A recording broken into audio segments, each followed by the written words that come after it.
Hello and welcome to another Craftin' Chat. I'm Sinead, and today we are going to work on a knitting, a test for a knitting pattern I'm trying to write. I think I shared the catsuit progress with you last week or maybe the week before, can't remember. I made the mistake of doing one of my tests in a different fiber. So it's not a good way to do a test. You should really establish it in the same fiber, but this is cotton and it's on an illy instead of on a Cindy, and illies are bigger. So I'm gonna be working on the wool one today because I have to finish that up so that I know how my changes worked out. I also wanted to share with you here before we get started that Cindy's hairline has been filled in here. I think it's looking pretty good at the hairline. And I did decide to go ahead and give her a part, and I have started on that part.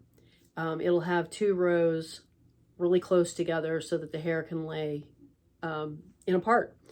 And that has been a slow process because I only spend like an hour or so on it at a time.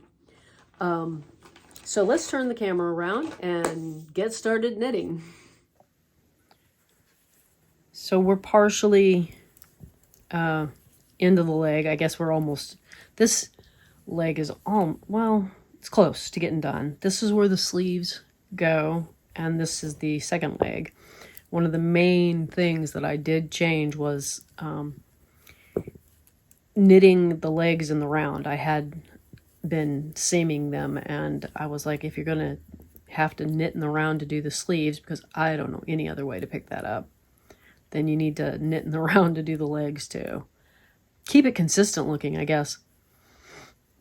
So I don't know if you've noticed, but the last couple of videos have been more colorful, let's say. Clearer because of the contrast and the color being a little bit better. I've changed to a different program that does a better job automatically with the contrast and the color, so that it's not settings I have to deal with, and which is always good. I don't like that. That gets complicated on a level that I'm not really up for. And I just lost my marker. Yeah, hold on. Hate it when you flick things across the room. Anyway, new program. I'm hoping that it's providing you with a clearer picture of what's going on, and a better viewing experience. I know that I appreciate being able to see the details in a crafting video, because that's how I pick up on new and different ways to do things from the way in which I may have been doing it. Sometimes, you know, you pick up a way that somebody's doing a project and you use half of it or a small portion of it. It just changes and makes your experience easier, but you're hanging on to, you're combining, I guess hanging on to is not the right word. You're combining what you learned from them with what you already knew, and crafting in a new and different way. And that's part of the evolution of crafting, is just picking up on little nuances of new ways and different ways to do things.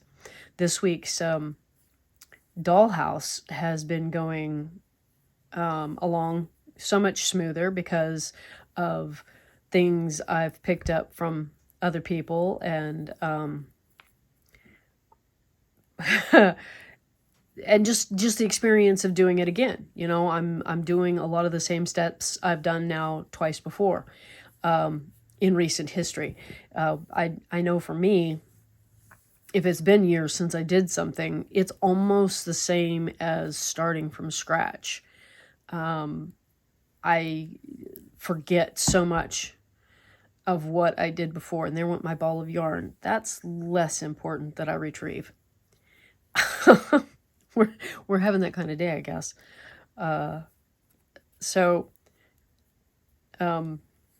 And it broke that train of thought. So the cardboard dollhouse is going along at a faster clip than it had been, and I should have a fun video for you on Friday. And I was trying to think what else. Oh, when I mentioned joining in the doll thing with the virtual doll conventions, October Doll Discovery Month, it's virtual. I mean, you go experience that online. So, and you can, I know it's already going, has been for a little bit. You can still join in. So, and there will be lots of other fun videos exploring new dolls, old dolls. I'm not even certain what all, because they haven't got it on the schedule yet, but it's started off strong so far. We have had some box openings of new dolls, and we've had an exploration of some antique dolls already. So, and the I think the cat video, by the time you see this, will have been out. So with the pattern, so you can, and those things stay up. So even if you join late, you can still pick up everything. You can watch all the videos that you missed that had already been aired. You can go and watch them again, either on YouTube or on Facebook. So yeah, join in. Go visit the Virtual Doll Conventions website and join the event. I know I'm having fun. And I plan to be available when, when the videos that I created are going live, that I will be there in the comments on, I believe, Facebook. I think is where most of the activity happens, is on the Facebook airing. So I will be there in the comments, available to ask questions, I guess.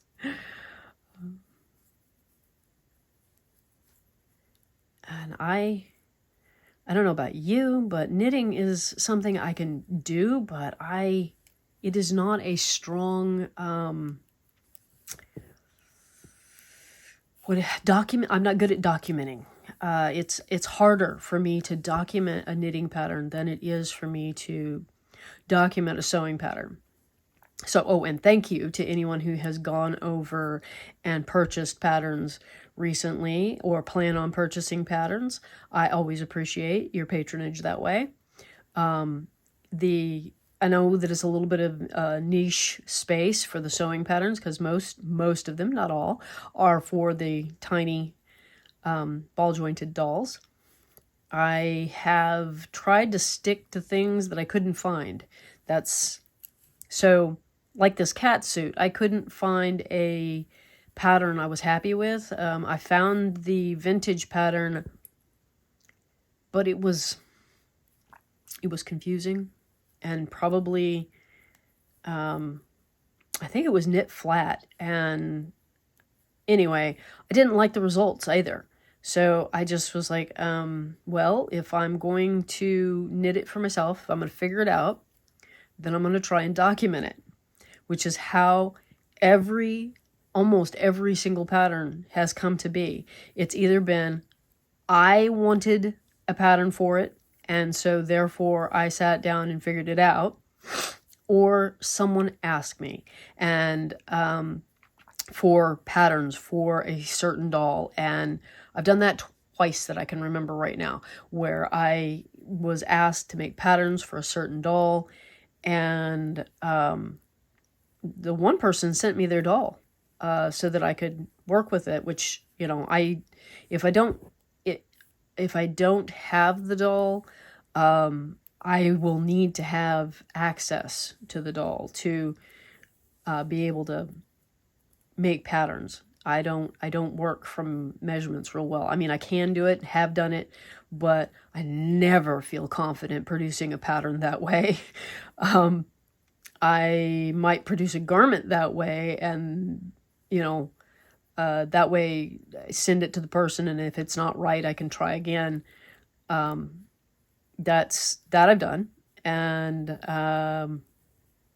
so far, they've turned out just fine, where, it fit and works like it was supposed to. So, but on the other one, where the person did not send me a doll, they just made the request. It was a very, very inexpensive doll to acquire. So I did. And then I did a giveaway and gave the doll away. So I could have access to it while I was working on it. And I'm going to admit, it was Tycho Quince, those guys. I got carried away and bought, I don't know how many of them. Not 5, strangely enough. I think I have 2 left in my collection, maybe 3, but I gave away 2, I think, 1 or 2 of them as well. So it was funny because you buy them in lots on eBay, and I just didn't want to keep them all. I didn't. I thought it'd be more fun to give them away, and that may happen with my Cindy dolls. I might end up giving them away because of the fragrance, because it's not gone. And I think it's the soft plastic hangs onto it more tenaciously than the hard plastics. The hard plastic has not been difficult at all to remove fragrance from in comparison. And my baby dolls are the same thing. They're a softer plastic, and they still have just a residual of fragrance that will get to me if I'm around it for too long. And when I say get to me, it has detrimental health effects. And I don't need complications of those kind of issues. Nobody does. So, that may be what happens on those. I should probably stop here and measure, but I'm going to go a little further before I measure. I don't know how you feel about, sitting and watching me knit for 15, 20 minutes, but if I run out of things to talk about, and I love it when you share your experiences in the comments. I do. Now you'll notice the end of this is cockeyed. So I actually start measuring at the 1 inch and then have to do math. And it is time to decrease, and which means that this is going to go slower, believe it or not. The fewer stitches I have in here, the slower I'm able to knit it. I think I said those words in the wrong order, but it slows me down for some reason, just having. So I actually took that measurement and then realized I wasn't. Put that back. You need that. I wasn't in the right spot yet.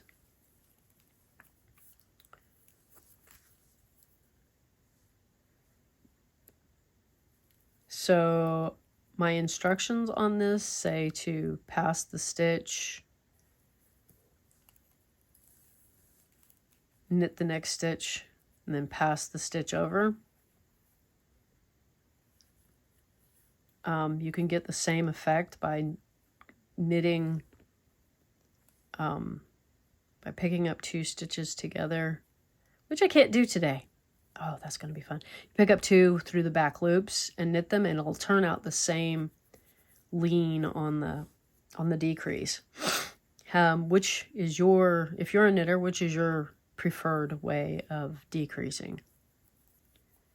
I just kind of toss a coin on describing it, because knitting through the back loops to me is more confusing to read, even though it's what I usually do. But the decrease of past the stitch over is easier for me to know what they intended in a pattern. So they'll say it and I'll do it the other way. And And that's what I've chosen to write it in the way that I have an easier time understanding it. The end result is what I'm more concerned with, is being able to understand what needs to happen. Maybe that's why it takes me so much longer to write a knitting pattern, because I'm busy trying to decide how best to communicate the different ways of doing things. Okay, we've got 2 less stitches in this round. And I need to take a peek at my pattern to make sure that I remember how much further I'm going. Oh boy. There's the 3.5. Ah, okay. It was a note I wrote in the column on the side, harder to find. And I kind of have an idea of how many rows equal like 1/2 inch. Oh, and that's another thing. So on my sewing patterns, I use the metric system, centimeters, millimeters, that's my preference. On the knitting, I end up going back to inches, and I'm not quite sure why I go back to inches. It's not my preference on measurements, on ways to figure it out or anything. I'm not even sure why, but there I am using inches on knitting. And stitches per inch, I've gone 1/2 inch. You need to go 1.5 inches. So I apologize to anybody who's gotten used to me using the metric system on the sewing and then they pick up a knitting pattern and it's in inches. I'm not consistent on anything, I don't think. Once I've written it, it's consistent from, the sewing patterns are pretty consistent from one to the next. Oh, my nose is itching. Like I'm gonna sneeze. Oh, boy. Well, no sneeze, but it's still itching. Oh, I thought it passed. Apparently talking makes it itch again. Well, I guess we're not to that point where I'm ready to stop, but you gotta deal with the stuff, and radar is now telling me it's time for me to go eat lunch. He may not have been what do you call it? Oh, the words are gone. A dog that helps you when you're disabled. And he's not trained for that, but he still helps the whole inability to focus. And of course, he's acting out of the need to have snacks. He wants food. And he's motivated by food. And so he reminds me to stop and eat because he wants the food. So it works out. So he wouldn't be, an excellent interrupt your scrolling kind of help, but he, or a reminder to take your medication unless it involves snacks for him. But he does remind me to go eat because he wants to eat. And he's doing that now. So I hope you have a fantastic week and a wonderful day. And I will see you on Friday for another episode of the Cardboard Dollhouse. So bye-bye.